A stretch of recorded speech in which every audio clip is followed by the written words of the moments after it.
I stood in the kitchen, leaning against the counter, sipping slowly from a glass of wine. The quiet in the house was heavy, almost oppressive.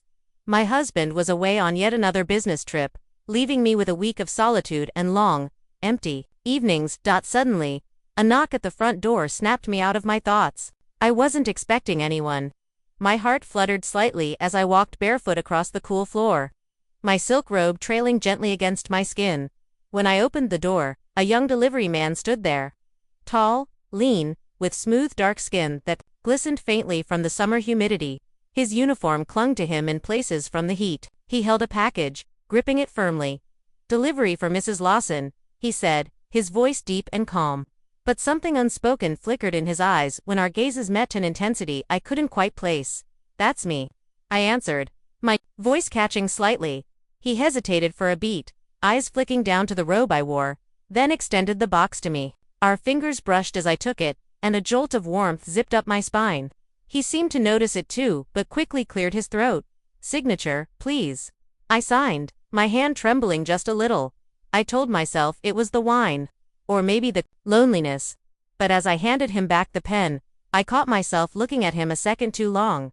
"Out late tonight," I said, quieter than I meant to. He nodded. "Long shift, pays the bills." I smiled, a slow, almost forgotten kind of smile. "Would you like some water? It's hot out." There was a brief pause. He looked at me, searching my face for intent, before nodding. "Sure." I stepped aside, and he entered. Suddenly, the air inside the house felt tighter, denser. He followed me to the kitchen, keeping a respectful distance, but I could feel the weight of his gaze. When I turned to hand him a glass of water, our fingers brushed again. It wasn't accidental, and neither of us pulled away. "You're not from around here, are you?" I asked, needing to fill the silence and calm the pulse racing in my throat. "No, ma'am. Just moved here last year." I raised an eyebrow at the "ma'am" that makes me feel ancient. He chuckled. "Didn't mean it like that. You don't seem old." I tilted my head. "How old do I seem?" He paused, eyes studying me. "Old enough to be dangerous." The words hung in the air between us, heavy with unspoken meaning. I stepped a little closer, drawn by something I couldn't explain. "Dangerous? How?" I asked. He hesitated. "I should probably go." "Should you?" His breath caught. The glass trembled slightly in his hand before he set it down. "You're married," he said, as though trying to remind himself. "I know." Still, he didn't move. Neither did I. The tension between us was almost unbearable, thrumming beneath our skin. I reached out, barely touching his arm, and he leaned into the contact like he'd been waiting for it. "Say the word," I whispered, "and I'll step away."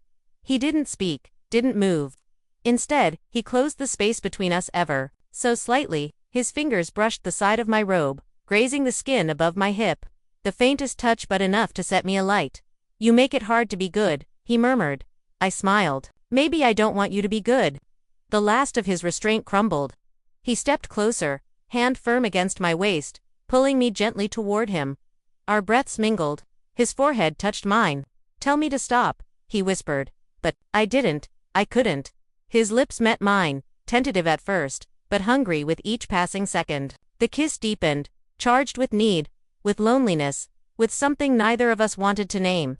My fingers slipped into his hair, pulling him closer as we gave in. Clothes shifted, breaths shortened, hearts pounded. The room spun as we tumbled toward the couch. He hovered above me, gaze intense, asking for permission without words. I didn't stop him. I welcomed the way he looked at me, like I was more than just someone's wife, like I was something he needed to memorize. "Beautiful," he whispered, his voice thick with reverence. I'd almost forgotten what it felt like to be seen like that, and just as quickly as it began, the moment shattered. A car door slammed outside my husband's car. Panic ripped through me. He wasn't supposed to be home.